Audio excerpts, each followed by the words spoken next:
Hello, we are now going to talk about inverse matrices. So we have identified identity matrices. Now what is an inverse matrix? And here it asks to show that B is an inverse of matrix A, and are given the two matrices. But how do I show their inverses? Well, first we have to talk about what is an inverse matrix. And to do that, we want to quickly talk about inverses. What is an inverse in math? So back to addition, that's an easy way. If I have the number, let's not do 1, let's do 2. If I have the number 2, what is the inverse of 2 under addition? Well, remember, an inverse is something where you go 2 plus that number and it equals the identity, which is 0. So in this case, negative 2 is the inverse. If it was 6, the inverse would be negative 6, because the inverse of a number is that when you combine it with the inverse, it creates the identity. So in multiplication, if I have 5, the inverse of 5 is 1/5, because when I multiply them, I get 1, which is the identity of multiplication. If I have 7, it would be 1/7, because those multiplied together equal 1, the identity. The identity of an operation is some number that when combined with the operation, it doesn't change the value. See, 7 times 1 is still 7, therefore that is the identity. So the identity is always 1 under multiplication, but the inverse follows that same idea. If when combined with the number, it creates the identity. So what do we think is the inverse of matrices? Remember that the identity is the matrix with 1s down the main diagonal and 0s everywhere else. That's the identity, and I'm going to label that I. So whatever the inverse is, if I have matrix A and I multiply it by the inverse, it's going to equal the identity. But it has to go both ways. So if I take the inverse and multiply it by the matrix, it also has to equal the identity. So how do I know if I have an inverse? If I multiply the two matrices and they give me the identity. So that's the first thing we're going to talk about as we show that B is an inverse of A. So we're going to go A times B, and we will multiply these two matrices. So we're going to go first row times first column to get -2 and then +3. And then down here we'll go second row first column. That gives me 3 -3. Let's go to our next two slots. First row and second column. That's -2 + 2. And -3 times -1 is 3. And 1 times -2 is -2. We simplify that. That gives me 1, 0, 0, 1. So notice I multiply them and they give me the identity matrix. That's good news. But you can't just go one way, you have to go both. And that's because matrix multiplication is not commutative. Okay, in general, it's not commutative. So you have to check both ways, because it's possible that you can multiply one way, but then the other way does not give the identity. So we gotta check both ways to be 100% sure. So here we go. First row, first column. So I get -2 + 3 is 1. And then I go second row times first column. That gives me -6 + 6, which is 0. And we go over to the second column. So first row, second column. That gives me 1 - 1, which is 0. And let's hope this goes. Second row times second column. I get 3 - 2, which is 1. Okay, so both ones return the identity, which means A is inverse of B.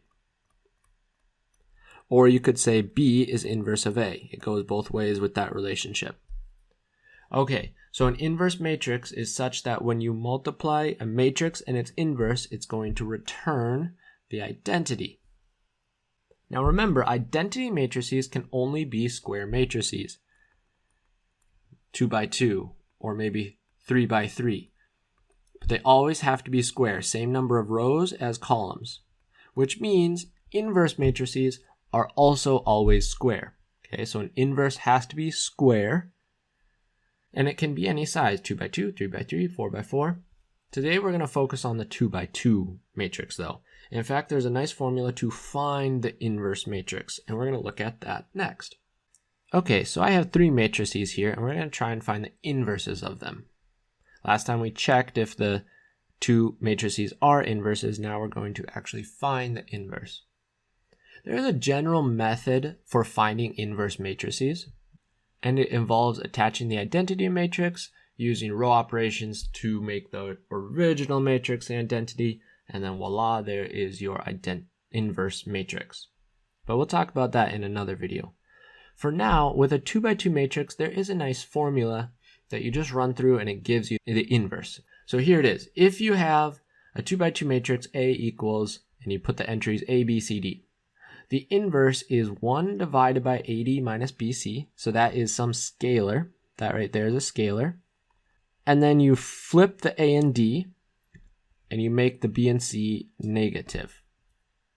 That's the pattern we follow. So you're going to flip A and D, make B and C negative, and then you would multiply by the scalar out front, that fraction. There is something we say, this thing out here is a check to see if you can even find the inverse. We say A is invertible, that means it has an inverse, if and only if, well, AD minus BC cannot equal 0, okay? And that makes sense because if this portion equals 0, I'd have 1 divided by 0, and I can't divide by 0.